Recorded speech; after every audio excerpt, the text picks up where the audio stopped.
kita siap untuk mempelajari firman Tuhan. Nah, sebelum kita ada dua tamu yang berbicara terakhir, yaitu Pak Daniel Alexander dan Pak Albert Isaac, saya ada seri khotbah, tapi memang pada waktu itu hanya untuk 3, tetapi saya lihat kebutuhan kita adalah belajar firman Tuhan. Ya, karena kalau kita tidak memiliki kekuatan di dalam fondasi firman Tuhan, mudah sekali untuk kita gampang tergoyah. Saya alami sendiri pada tahun 80, Ibu Ruth punya teman orang Italia, namanya Mary. Suaminya tuh orang dari Aljazeera, itu dekat Afrika Utara ya. Algiers namanya itu. Dan waktu saya bicara dia tentang Tuhan, terus dia bilang begini, Sam, ya, I just let you know, dia orang Islam, istrinya orang Katolik, orang Italia. Tapi waktu itu dia bilang begini, Sam, Yesus itu hanya manusia biasa. Kenapa kamu menyembah dia? Kamu percaya kepada dia, ya? Dan akhirnya membuat saya pada waktu itu yang belum begitu kuat, masih muda, saya kena pukulan rohani saya. Saya tuh penuh dengan pertanyaan-pertanyaan, kenapa bisa begini ya? Seperti iman itu kayak froze atau dingin aja gitu langsung. Rasanya kayak kurang kuat langsung itu. Ya, saya alami itu. Jadi kita perlu sekali untuk mengetahui siapakah Yesus itu benar-benar dari kitab suci, sehingga kalau ada tantangan-tantangan di luar, kita tidak bergoyah. Karena rumah rohani kita itu dibangun di atas fondasi yang sangat kuat, yaitu Kristus dan firman-Nya. Amin. Kita mau belajar, saudara-saudara. Tolong saya minta kalau bisa itu saudara-saudara ambil kertas-kertas catat ya. Karena saya percaya bahwa kalau kita hanya bergantung kepada kita nanti gampang lupa. Tapi kalau kita gantung kepada ini kita. Nah, saya akan berkhotbah, saya tidak tahu akan berapa series ya. Karena saya hari ini tergerak untuk berkhotbah mulai dari Yohanes 1 ya, dan tiap kali kita khotbah bisa 1 pasal, ataukah 1 pasal bisa 2 kali, atau 2 pasal bisa 1 kali khotbah. Tapi karena Yohanes itu ada 21 pasal, kita akan belajar. Dan saya percaya Injil Yohanes ini akan membukakan banyak rahasia kehidupan di dunia ini dan sampai selama-lamanya. Saudara-saudara, karena Injil Yohanes ini adalah salah satu Injil yang banyak terfokus sekali kepada siapakah Yesus. Ya, kalau di kitab Matius itu banyak berbicara Yesus, tetapi masih kepada intinya kepada Yesus Kristus adalah Raja. Ya, mulai dengan keturunan Abraham dan habis itu Raja Daud dan sampai kepada Yesus. Jadi Matius ingin memberikan kepada pengertian kepada orang-orang Yahudi bahwa Yesus Kristus itu adalah Raja. Kalau kitab Markus itu memang Yesus Kristus datang sebagai hamba untuk melayani. Kalau saudara baca di dalam Markus itu pendek, 16 pasal, dan langsung dia mulai dengan action. Tuhan melayani orang sakit, Tuhan menyembuhkan, Tuhan melakukan, ini semua Tuhan lakukan. Jadi dia seorang hamba. Dan yang ketiga, Lukas memancarkan bahwa Yesus Kristus adalah manusia. Karena dia berlatar belakang dokter, dia melihat Yesus dari segi manusia. Dia tahu juga Tuhan. Cuma dia penekanannya itu kepada manusia. Sehingga dia mencatat Yesus Kristus mulai dari lahirnya. Dan dia menyelidiki benar karena dia seorang dokter, Lukas. Tetapi kalau Yohanes ini, ya saudara-saudara, ia menuliskan ya dengan tujuan orang-orang mengenal siapakah Yesus itu dari sudut bahwa Yesus Kristus adalah Tuhan dan Allah. Tuhan dan Allah. Dan waktu ia menulis Injil, ya, Injil Yohanes ini dia bukan umur muda. Waktu dia menjadi 12 murid, dia adalah murid yang paling muda, Yohanes. Iya, dia satu-satunya yang mati di hari tua. Dari yang semuanya meninggal, mereka mati, ada yang karena dibunuh, ada yang dianiaya, ada yang dipenjara. Tapi dia satu-satunya. Pada waktu ia menulis ini, dia bukan lagi ada di Yerusalem, tetapi sudah pindah ke Efesus. Sekarang ini berada di daerah Turki. Sekarang ini ya di Asia Kecil pada waktu itu, Asia Minor mereka bilang waktu itu. Nah, dia menulis itu. Dan dia adalah salah satu pribadi yang looking after mamanya Tuhan Yesus, Maria itu, ya, luar biasa. Dan pada waktu dia ini kurang lebih sudah tahun 85 ke atas, ya, waktu dia menulis Injil Yohanes ini. Kalau yang lain tahun 50-an, tahun 60-an, tapi dia sudah 85 ke atas. Berapa tahun kemudian Tuhan memberikan dia vision untuk menulis kitab Wahyu itu. Saudara-saudara, jadi luar biasa. Saya memberikan latar belakang ini supaya saudara bisa melihat. Dan kita akan baca ya di dalam Yohanes ini 20 ayat 30 dan 31. Mengapa Injil Yohanes ini ditulis? Tujuannya supaya kita tahu, ya. Mari Evi sekarang mulai.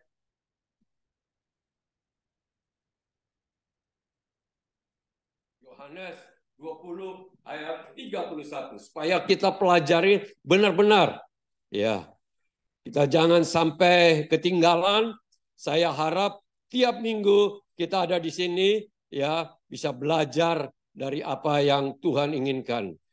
Saudara kalau bisa baca ini tiap hari, baca bersama-sama, nanti kita akan memperoleh hikmat pengetahuan yang luar biasa tentang Injil ini Yohanes ini. Dan kalau Injil Yohanes kita sudah makin mantap. Oke. Ayat berapa tadi? 30 dan 31. Oke. Memang masih banyak tanda lain yang dibuat Yesus di depan mata murid-muridnya yang tidak tercatat dalam kitab ini, kitab Yohanes ini, ya, Injil Yohanes. Tetapi semua yang tercantum di sini telah dicatat supaya kamu percaya bahwa Yesuslah Mesias, Anak Allah, dan supaya kamu oleh imanmu memperoleh hidup di dalam namanya. Jadi tujuan ia menulis, ya, meskipun dia adalah salah satu yang tidak mencatat semua mujizat yang terjadi. Hanya 7 atau 8 mujizat yang terjadi yang dicatat di dalam ini Injil Yohanes ini, ya. Dan dia katakan kalau mau mengumpulkan semuanya itu terlalu banyak. Karena dia lihat mujizat yang ia alami saat ia bersama-sama dengan Tuhan Yesus. Dan pada saat ia hidup sebagai rasul yang diutus, mujizat itu terjadi luar biasa banyaknya.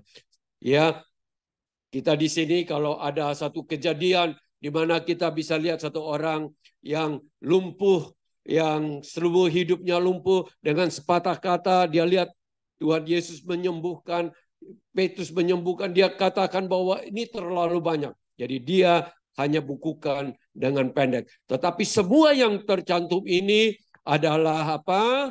Adalah tepat dicatat, ya, adalah benar. Dan dia menginginkan supaya kita percaya bahwa Yesuslah Mesias. Mesias berarti apa? Kristus, yang berarti yang menebus umat manusia dari dosanya. Dia yang diurapi. Ya, kalau bahasa Indonesia kita katakan Kristus, ya. Yesuslah Mesias, Anak Allah. supaya imanmu memperoleh hidup, supaya iman kita itu memperoleh hidup dalam namanya, supaya kita boleh memperoleh hidup. Amin. Ingat, hidup yang banyak orang tanpa Yesus, mereka hidup. Tetapi bukan hidup standarnya Tuhan. Hidup dalam kualitinya Tuhan. Mereka hidup, ya. Binatang juga hidup, tetapi levelnya di bawah manusia. Tapi banyak manusia yang hidup, tetapi tidak. Nah, sekarang kita akan mulai sama-sama buka Yohanes 1 dan kita akan mempelajari. Ya, Yohanes 1 ayat 1 sampai 17 hari ini. Nanti kita lanjutkan terus. Amin. Bisa ya? Semangat belajar nggak nih? Semangat belajar? Amin. Catat ini. Karena sangat berguna. Berguna benar-benar. Orang kalau kita sudah yakin bahwa inilah ya, kalau kita sudah yakin bahwa dia adalah kekasih kita, orang lain ngomong apa aja nggak bakalan bergoyah. Tapi kalau kita masih belum ragu-ragu, orang masuk sedikit aja sudah bergoyah, pikiran kita berubah. Oke, saya baca ayat yang pertama, saudara baca yang kedua. Amin. Oke. Pada mulanya adalah firman. Firman itu bersama-sama dengan Allah dan firman itu adalah Allah. Ayat kedua. Segala sesuatu dijadikan oleh Dia dan tanpa Dia tidak ada satupun yang telah jadi dari yang telah dijadikan.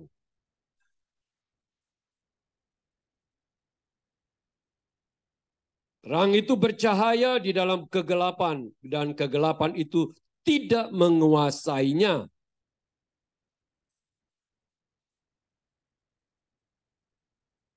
Ia datang sebagai saksi untuk memberikan kesaksian tentang terang itu supaya oleh Dia semua orang menjadi percaya.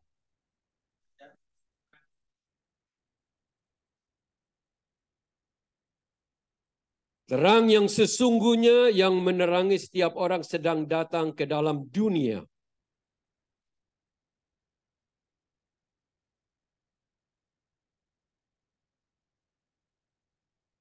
Ia datang kepada milik kepunyaannya, tetapi orang-orang kepunyaan itu tidak menerimanya.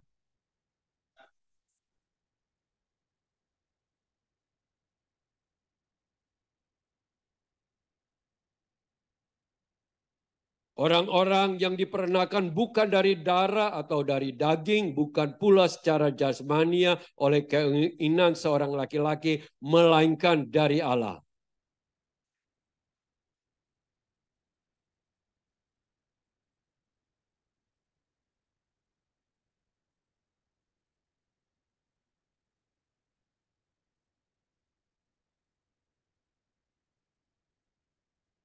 Amin. Ayat 15, Yohanes memberi kesaksian. Di sini Yohanes ini Yohanes Pembaptis, bukan Yohanes Rasul murid Tuhan, Yohanes Pembaptis. Yohanes memberikan kesaksian tentang Dia dan berseru katanya, inilah Dia yang kumaksudkan ketika aku berkata, kemudian daripadaku akan datang Dia yang telah mendahului aku sebab Dia telah ada sebelum aku.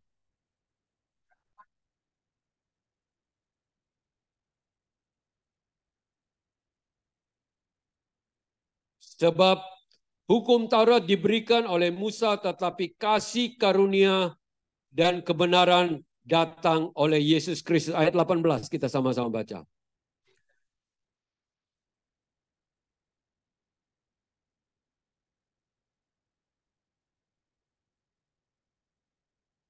Amin. Sekali lagi saya berikan Yohanes ini kalau bahasa Indonesia. Ya, kalau John itu bahasa Inggris. Tapi kalau bahasa Grekanya Yohanan, ya Yohanan. Jadi itu kalau Yohanan seperti kalau orang Petrus itu kita Petrus, tapi kalau Peter di sini bahasa Latinnya itu Pedro. Ya, jadi kalau Anda lihat ada Petro Pizza, pizza itu Petrus ya, saudara-saudara. Ya, dan surat ini ya kepada orang-orang yang pada waktu itu sudah terpencar. Sudah kurang lebih 50-60 tahun kekristenan sudah ada, ya, dan sudah sampai ke Spanyol, sudah sampai ke India. Waktu itu Thomas, salah satu murid yang bawa ke sana, ada seperti Markus bawa ke Alexandria di Mesir, dan Eropa sudah mulai banyak sudah datang. Jadi surat ini memang ditujukan kepada satu jemaat, tetapi dengan tujuan agar ini bisa di multiple. Ya, zaman dulu kita bukan seperti sekarang, mesti tulis satu gulungan baru dikirim surat. Zaman dulu, kalau sekarang kan tinggal ketik, tulis forward, kalau itu 100, langsung 100 dalam beberapa menit kan. Tapi kalau sekarang ini, waktu itu harus ada yang catat dan disimpan. Karena masih di kertas papirus. Ya, kertas papirus. Saudara, digulung lagi. Dan ini memang luar biasa. Tuhan menyiapkan untuk kita sampai saat ini. Nah, sekarang apa saja yang kita bisa pelajari dari sini? Yang pertama, ya, apa yang kita bisa pelajari? Ini coba catat benar-benar. Yesus ada sebelum segala sesuatu ada. Ia kekal, eternal.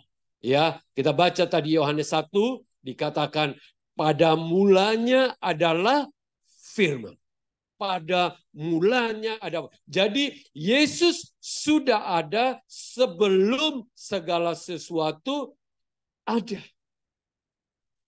Luar biasa. Ya, ada ini dari ajaran saksi Yehova, dari Mormon, yang menyatakan bahwa Yesus itu dari Mormon, Yesus itu adalah saudara rohaninya Lucifer, diciptakan oleh Bapa Tuhan, ya.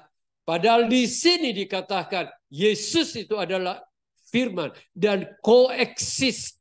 Koeksis itu berarti dia dengan Bapa itu sudah ada sebelum segala sesuatu itu ada. Ya, kalau itu Mormon pun, kalau ini saksi Yehova, kalau saudara pernah ketemu, mereka bilang bahwa Yesus itu adalah ciptaan Tuhan yang tertinggi. Ya, tapi dia itu adalah malaikat Michael. Saudara tahu bahwa archangel yang sering disebut ada namanya Michael. Ya, bukan. Dia ada sebelum segala sesuatu ada. Dia eternal. Luar biasa itu. Ayat yang pertama itu, ia kekal. Dan saudara pasti ingat bukan? Di Yohanes 17 kita baca itu. Saya ingin setiap ayat ini yang kita ada dari ini ada dukungannya supaya kita bisa tahu. Ya, di Yohanes 17 ayat 5 apa katanya Tuhan Yesus di situ?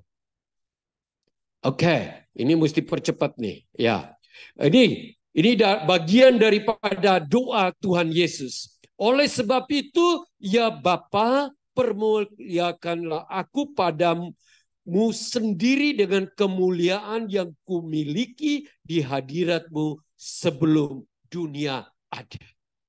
Jadi mereka telah ada sebelum alam semesta ini ada. Ada satu orang yang namanya Steve Dawkins, dia nulis buku yang berkata God Illusion. Ya, orang yang cacat itu, ya saudara pernah namanya Steve Hawkins, yang ngomongnya dia punya suara pun harus pakai teknologi untuk ini. Dia seorang ahli, tapi dia nggak bisa berjalan, badannya sangat ini sekali menderita. Kita kasihan dia, ya. Tapi dia katakan bahwa kalau Tuhan itu ada, siapa yang ciptakan Tuhan? Dan kalau begitu siapa lagi yang menciptakan Tuhan itu? Ya, itu bayangkan. Dan siapa yang menciptakan? Yang menciptakan yang tadi itu lagi. Benar gak? Saya hanya ingin katakan Tuhan itu ada sebelum segala sesuatu. Tidak ada yang menciptakan dia karena ia ada, atau self-existence. Ya, dia ada. Dan alam semesta ini dijadikan oleh dia. Ini penting ini. Karena iman yang benar ini akan membuat kita makin kuat menghadapi apapun di hidup ini. Meskipun sakit penyakit kayak apapun, kita tidak pernah takut lagi karena kita tahu bahwa yang berdaulat alam semesta itu ada di dalam kita dan kita ada di dalam dia. Amin. Dan seperti Om Roni punya kesaksian tadi, itu yang Tuhan tunggu dari kita, orang-orang yang percaya, benar-benar menyangkal diri. Sehingga bukan lagi kita yang hidup dengan ego kita, dengan planning kita, dengan kekuatan kita sendiri, tapi kita benar-benar mengizinkan Tuhan yang berdaulat dalam hidup kita, dan Dia yang menuntun hidup kita. Oke, nah sekarang itu yang poin pertama, Yohanes 8 ayat 58. Coba kita baca.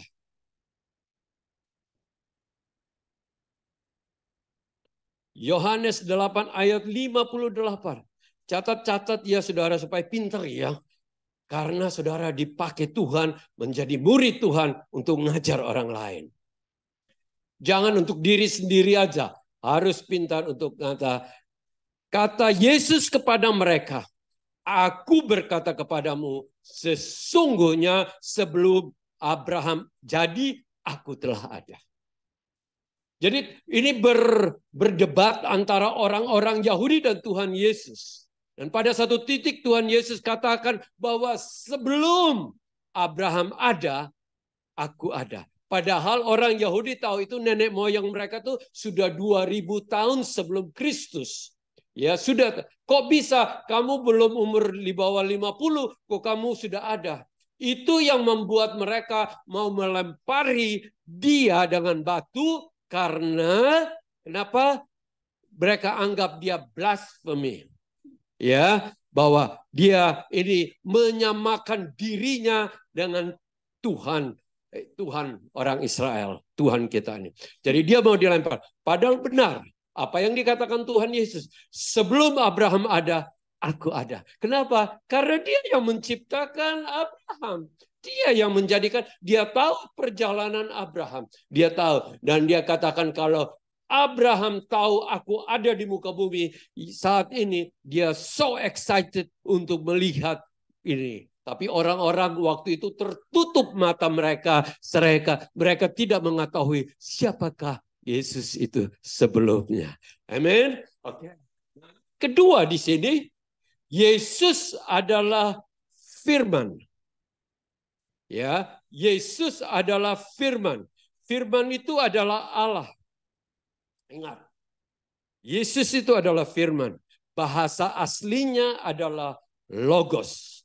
Ya, logos. Logos itu bahasa Greek aslinya itu mempunyai arti lebih daripada hanya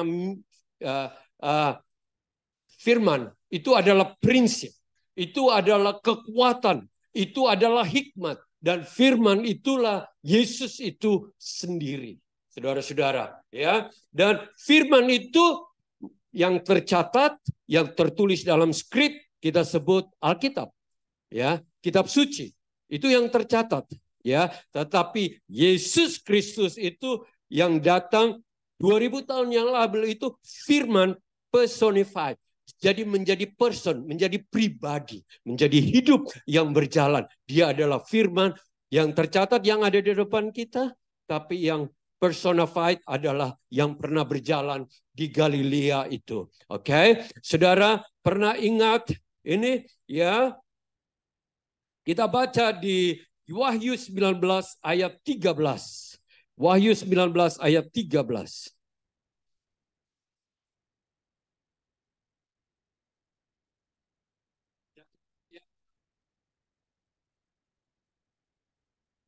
Dan ia memakai jubah yang telah dicelup dalam darah dan namanya ialah firman Allah. Jadi Yesus Kristus dalam kitab Wahyu di mana ini disampaikan penglihatan oleh Yohanes bahwa dia pakai jubah yang telah dicelup dalam darahnya sendiri dan ada tertulis Word of God atau firman Allah. Jadi Yesus Kristus adalah firman Allah. Dan di Roma 10 ayat 17 katakan, jangan ngantuk ya. Serius ya. Kalau ngantuk tolong pakai ini apa? Korek api ada yang punya nggak? Bisa taruh di sini. Ya, bisa ya. Roma 10 ayat 17. Roma 10 ayat 17, saudara baca. Pak Sarija, Pak sudah lama tidak bertemu, baru ketemu lagi Pak Edi dengan Ibu Wati, sehat-sehat ya. Puji Tuhan. Sudah umur begini, kalau bisa datang ke gereja, itu sesuatu yang luar biasa, apalagi dingin ya udara. Firman Tuhan ayat 17 kata apa? Jadi iman timbul dari pendengaran. Dan pendengaran oleh apa? Firman Kristus. Iman kita itu bisa timbul karena pendengaran. Pendengaran akan apa? Karena firman Kristus. Bagaimana orang bisa beriman kalau dia tanpa firman? Ada orang bilang, oh kita beriman, tapi dia nggak pernah ke gereja belajar firman Tuhan. Bagaimana dia bisa punya iman yang kuat? Ya, oleh karena itu kita harus perlu sekali untuk ini, ya. Dan di dalam yang ketiga, Yesus adalah pencipta. Ayat Yohanes 1 ayat balik lagi Yohanes 1 tadi, Yesus adalah pencipta.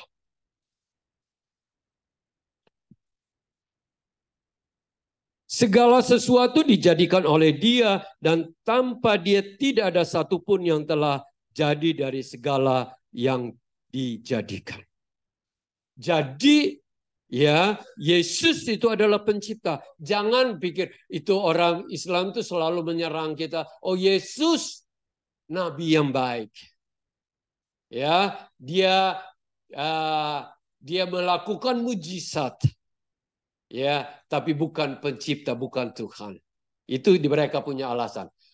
Saudara itu mau percaya Muhammad yang abad 600 tahun kemudian baru Tuhan Yesus, sesudah Tuhan Yesus, atau mau percaya orang yang dekat dengan Tuhan Yesus. Yohanes, ya, dia hidup bersama Tuhan, dia melihat siapa Yesus, dan di dalam perjalanan dia sampai ia menulis Injil ini selalu tahu bahwa Yesus beserta dengan dia. Dan pada waktu di kitab Wahyu, saudara baca di pasal pertama itu waktu Tuhan Yesus menampakkan diri kepada dia, itu bukan lagi sebagai orang biasa yang jalan di Galilea itu, tetapi pakaiannya Tuhan Yesus itu semuanya, kemuliaannya itu, ikat pinggangnya itu emas, dan luar biasa sekali. Suaranya Tuhan Yesus itu menderu. Ya, sebagaikan suara banyak, seperti saudara pernah ke Niagara, air terjunnya tuh bunyinya seperti demikian. Ya, dan di sini Tuhan Yesus itu adalah cipta. Kita baca di kisah Kejadian 1 ayat 1, 2 dan 3. Kejadian, buka supaya saudara tahu siapakah.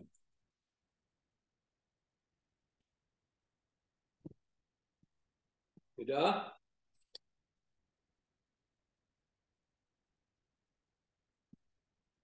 Pada mulanya Allah menciptakan langit dan bumi. Jadi seperti tadi katakan kan, pada mulanya adalah firman, firman itu adalah pada mulanya.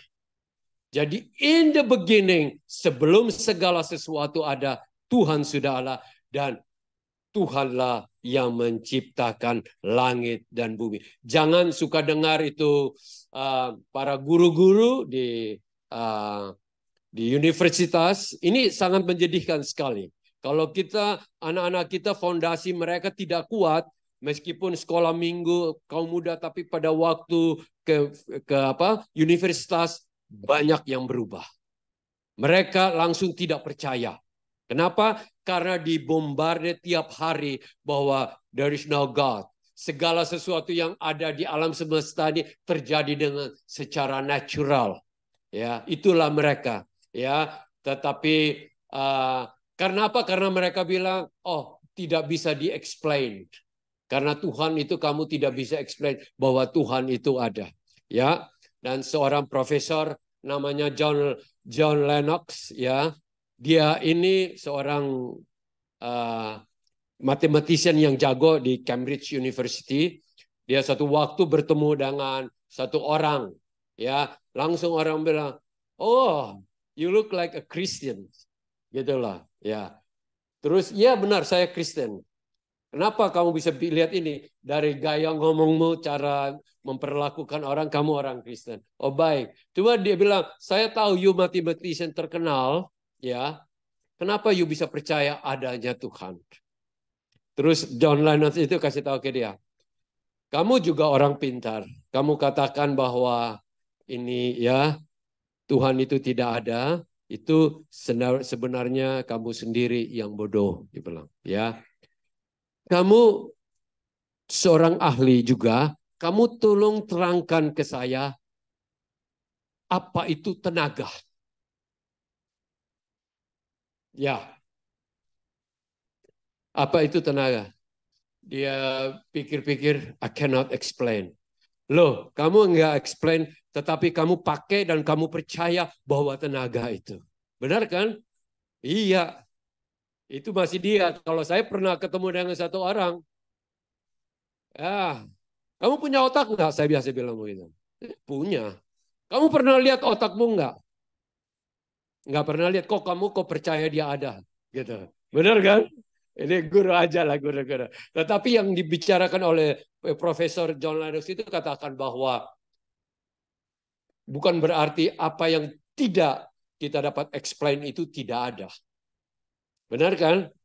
Ada. Cuma kita manusia yang tidak bisa mengetahui semuanya. Oleh itu, kuasa penciptaan Tuhan itu ada. Tuhan itu ada sebelum segala sesuatu ada. Oleh karena itu, firman Tuhan katakan, Yesus Kristus itu adalah pencipta. Dan tadi kita baca di situ, ya, bumi belum berbentuk, kosong gelap, gulita menutupi samudera raya, dan roh Allah melayang-dayang di atas permukaan.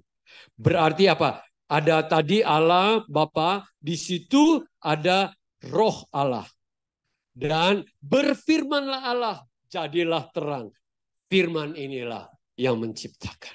Jadi pada saat penciptaan itu Bapa, Roh Kudus, dan firman Roh Kudus, Tuhan Yesus itu sama-sama ini untuk apa? Menciptakan alam semesta ini.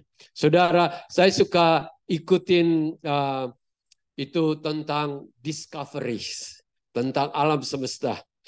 Baru berapa hari yang lalu ulang tahun namanya James Webb teleskop yang paling modern di dunia ini. Satu teleskop itu mereka ciptakan untuk kirim itu mungkin uang sini sekitar $7 billion untuk satu teleskop. Untuk dikirim untuk jauh lebih hebat dari Hubble teleskop yang sudah retire 30 tahun. Kemudian retire di James Webb. James Webb itu nama seorang ahli seperti Galileo yang menemukan bahwa bumi ini bulat, ya. Nah, ini James Webb ini dia punya kemampuan luar biasa dan mereka sekarang sudah makin mampu untuk melihat beyond yang sebelum-sebelumnya manusia bisa melihat. Dan diperkirakan jarak dari galaksi yang kita ada, ingat kita di planet namanya Bumi. Bumi kita ini ada di satu bagian yang namanya kita punya Milky Way.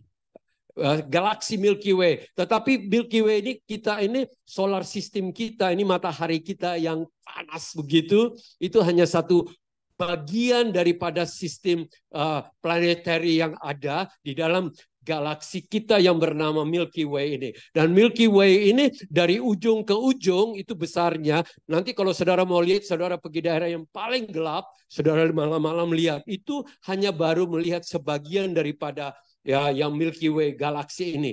Dan galaksi ini begitu banyak, kita punya matahari yang begini panas ini adalah salah satu bintang yang disebut bintang yang dwarf, bukan bintang yang besar. Jadi kalau matahari kita sebesar bola pingpong, ya, bumi kita tuh hanya sekecil satu titik abu aja. Saudara tahu, warnanya biru, titik abu itu. Dan sebesar itu, dan saudara, galaksi kita aja untuk perjalanan dari timur ke barat, katakanlah begitu, harus membutuhkan 100.000 tahun kecepatan sinar. Dan saudara harus tahu, kecepatan sinar 1 detik 300.000 kilometer. Saudara bisa bayangkan, ini harus butuh 100 tahun. Itu hanya baru satu galaksi. Sedangkan di alam semesta ini ada bermiliar galaksi.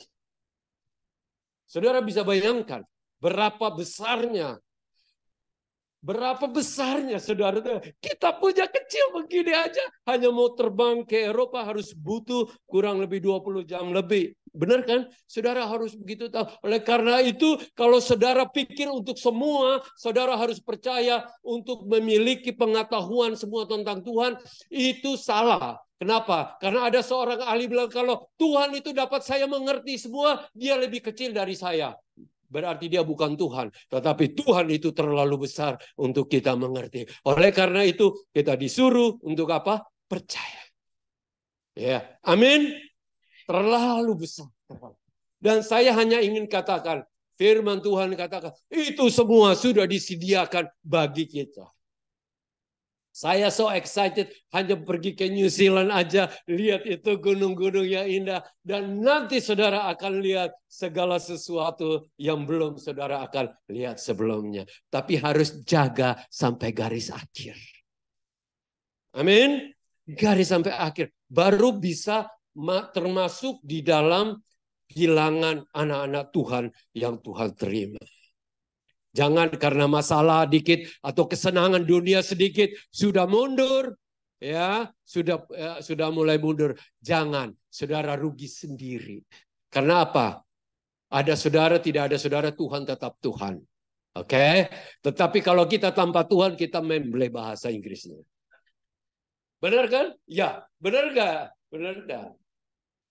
Saudara pikir hebat. Itu baru satu virus yang kecil, mata nggak kelihatan. Bikin orang ketakutan. Benar kan? Saudara bisa bayangkan? Kecil gitu aja. Ketakutan luar biasa. Oleh karena itu, saudara-saudara, ya, firman Tuhan katakan bahwa yang keempat, Yesus adalah apa? Kehidupan. Ayat 4-nya tadi, Yohanes. Kita akan terus, Evi tolong bantu bahwa meskipun kita keluar cari ini, tapi tetap akan balik ke Injil Yohanes. Ayat 4 katakan apa? Di dalam dia hidup, dan hidup itu adalah terang manusia. Di dalam dia itu hidup. Ya, banyak orang bilang, oh saya hidup. Yes, bisa. Kita hidup, tapi hidup di dalam eksistensi manusiawi. Ya, tetapi kita yang ada di dalam Tuhan, kita akan memiliki kehidupan yang disebut shoe.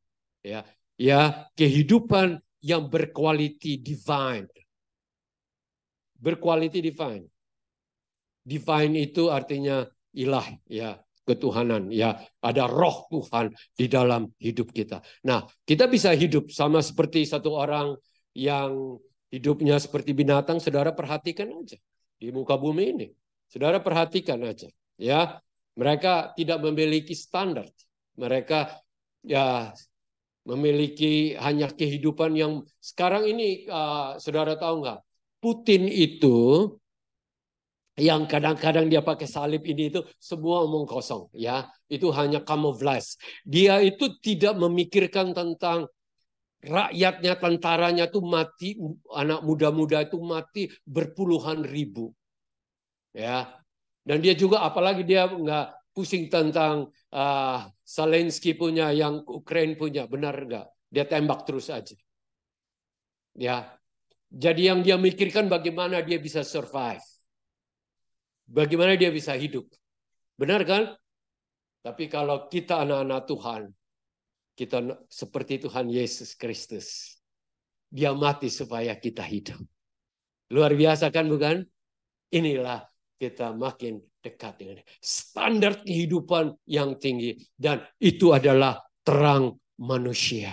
Ada satu orang katakan begini, oh kita tanpa Tuhan aja kita bisa punya moral sendiri. Ada orang yang makin banyak sekarang kita harus akuin, banyak orang makin nggak percaya adanya Tuhan. Benar nggak? Yang satu religion baru yang bertumbuh hanya beberapa puluh tahun terakhir ini namanya ateism. Ya, itu mereka tidak percaya adanya Tuhan. Dan alasannya selalu, oh kita nggak bisa kelihatan Tuhan. Ya, dan kita bisa hidup dengan bermoral tanpa ini. Mereka nggak sadar bahwa moral yang sekarang ada di semua negara barat itu dimulai dengan Alkitab. Firman Tuhan. Ya, 10 perintah Tuhan itu. Ada kan 10 perintah itu, jangan membunuh, jangan mencuri, jangan berzina. Itu semua itu ada di situ. Kalau itu tidak ada, maka manusia akan, nanti saudara akan melihat. Kalau saudara dengar di mana-mana kejahatan makin meningkat, apalagi di Amerika, saudara tahu, ya, karena Amerika pun meningkat sekali ateismenya, itulah yang membuat orang-orang ini. Oleh karena itu, saudara-saudara, ayat 4 itu katakan Kristus itu adalah terang. Yes, terang bagi dunia ini. Luar biasa. Kalau nggak ada Kristus, kita kegelapan. Tidak tahu kemana. Dan satu kali Tuhan Yesus ada berkata di dalam Yohanes berapa 8 ayat 12 kita baca. Jadi 5, ya kita hanya 5 aja. Habis itu kita ini ya. Ini cepat. Ya, kalau dengar firman Tuhan jangan ini ya, cepat-cepat ya. Karena saya sudah tahu ada orang duduk berjam-jam nonton TV tidak bergerak. Tapi kalau dengar firman Tuhan baru 40 menit sudah rasa sudah mulai gelisah. No good. Oke. Berapa? Itu katakan, maka Yesus berkata pula kepada orang banyak, kata, akulah terang dunia. Amin. Dunia ini tanpa Yesus gelap. Ya. Dan tidak akan berjalan, ia tidak akan berjalan dalam kegelapan, melainkan ia mempunyai terang hidup. Saya nemukan diri saya, kalau tanpa Tuhan dalam hidup kita, kita ini lost. Perbuatan kita seenaknya saja. Oleh karena itu Tuhan memberikan teladan yang luar biasa. Ya, kalau di dalam Wahyu 1 ayat 17, ya, itu juga berkata Yesus Kristus itu terang, ia hidup dan terang. Kita sudah tidak usah selalu ini ya. Yohanes 14 ayat 6, siapa yang masih ingat? Akulah terang, akulah jalan, kebenaran dan hidup. Hidup itu. Jadi Yesus itu hidup. Oke. Yang kelima, ayat ke-14, firman yang menjadi manusia. Firman yang menjadi manusia. Dan kita baca ayat kelima tadi, firman ya terang itu ayat 14, Yohanes 1 ayat 14, firman itu telah menjadi manusia dan diam di antara kita dan kita telah melihat kemuliaannya, yaitu kemuliaan yang diberikan kepadanya sebagai anak tunggal Bapa, penuh kasih karunia dan kebenaran. Ya, firman itu menjadi apa? Manusia dalam flesh. Ya. Dalam sejarah manusia ada satu waktu 2000 tahun yang lalu firman itu menjadi manusia dan berjalan-jalan di ini. Ya, saudara-saudara, ini orang Israel itu tahu. Ya, karena apa? Mereka tahu waktu zamannya Musa, ya, mereka itu bangun kemah supaya Tuhan bisa dwell di situ, bisa tinggal di situ kemah. Waktu mereka berjalan sampai pada waktu Salomo membangun bait suci itu baru permanen. Waktu itu pindah-pindah ya, dan Tuhan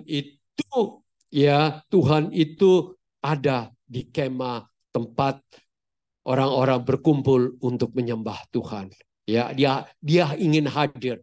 Dan bukan itu saja, kali ini dia datang sebagai manusia dengan tujuan ini di sini ya, dengan tujuan saya ada catat lagi satu ayat ya, satu ayat lagi, Galatia 4 ayat 4. Saudara kalau bisa pegang ini ayat-ayat ini semua, saudara bisa menjadi pemberita Injil yang kuat. Oke.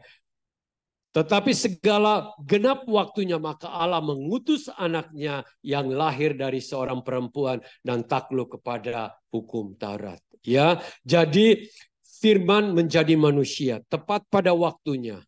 Tuhan mengutus Yesus Kristus untuk lahir dalam dunia ini. Sekarang apa respons kita?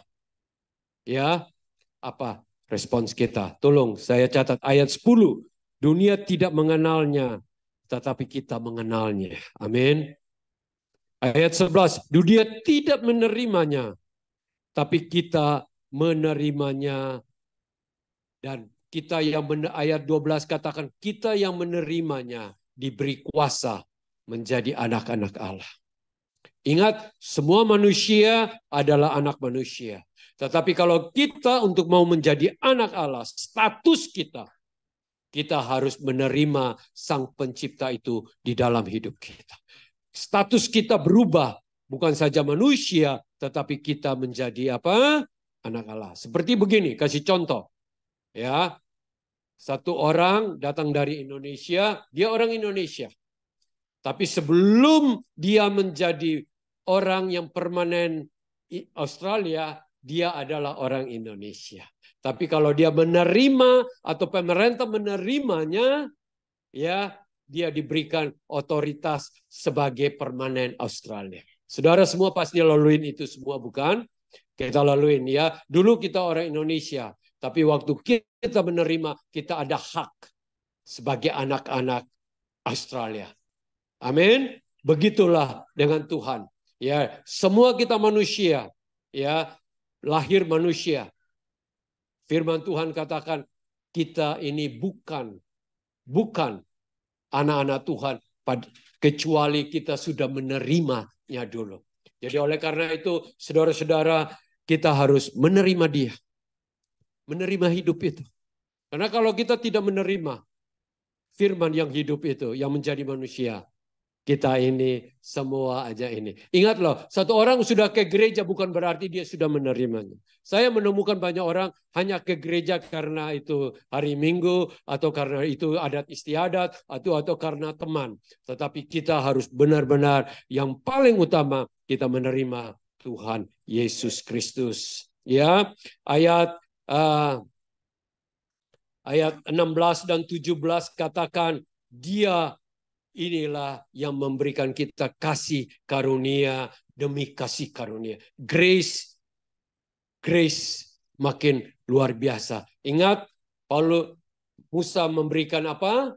Taurat, bukan? Hukum. Tapi hukum itu sendiri tidak mampu memerdekakan kita. Hukum memberikan kita peraturan, sama seperti pemerintah memberikan peraturan. Tetapi kasih karunia dalam Yesus Kristus itu memberikan kita apa? Kehidupan, kemenangan atas kuasa yang namanya dosa itu. Kita menang atas dosa itu. Saudara-saudara, ada satu great exchange, satu pertukaran yang paling besar dalam alam semesta ini. Ya, Yesus mati supaya kita hidup. Yesus dituduh, dihukum supaya kita dimerdekakan. Amin. Yesus disalib supaya kita boleh memperoleh hidup yang kekal. Luar biasa. Pilihkah kita hari ini untuk menerima dia? Amin. Kita amin? Amin. Kalau kita tidak, pilihan ada di kita. Saya hanya anjurkan untuk kita menerimanya. Tapi kalau kita tidak mau, itu adalah pilihan kita. Mari kita berdoa dan kita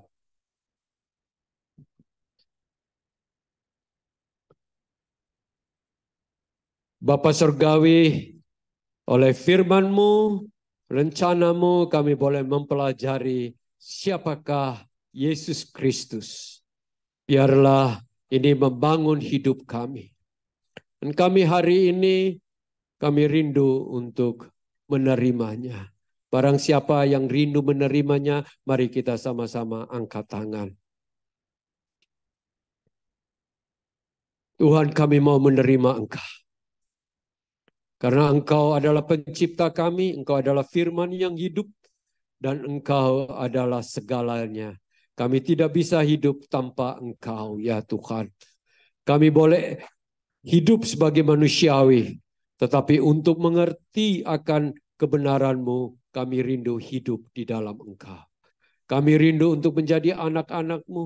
Kami rindu untuk Tuhan, untuk hidup ini memiliki arti yang lebih dalam daripada yang sudah kami lalui sebelumnya. Mari Tuhan, kiranya Engkau memberikan kami pengertian, supaya kami dapat mengerti arti daripada karya kedatangan Tuhan Yesus dan kematiannya di atas kayu salib. Inilah kami. Kami berserah Tuhan. Kami mau hidup untuk-Mu Tuhan. Kami tidak mau menjadi raja bagi diri kami sendiri lagi. Master of our own. Tapi kami mau menempatkan Engkau menjadi master in everything. Menjadi Tuhan di dalam hidup kami. Mari Tuhan, hari ini hamba berdoa, biarlah setiap dari kami Tuhan, hidup dalam jalan-Mu Tuhan. Kami tidak berfight untuk melawan kehendak-Mu, tapi kami mau taat kepada firman. Kami mengucap syukur karena Engkau sudah berkorban untuk kami. Karena Engkau mengasihi kami, Engkau sudah rela datang untuk menebus kami. Dan kami sadar kami makhluk yang tidak mampu menyelamatkan diri kami sendiri, kecuali Engkau yang menyelamatkan kami. Terima kasih Tuhan Yesus untuk hari ini sampai selama-lamanya. Kami mau hidup di dalam-Mu. Haleluya. Haleluya. Sama-sama yang percaya katakan amin. Mari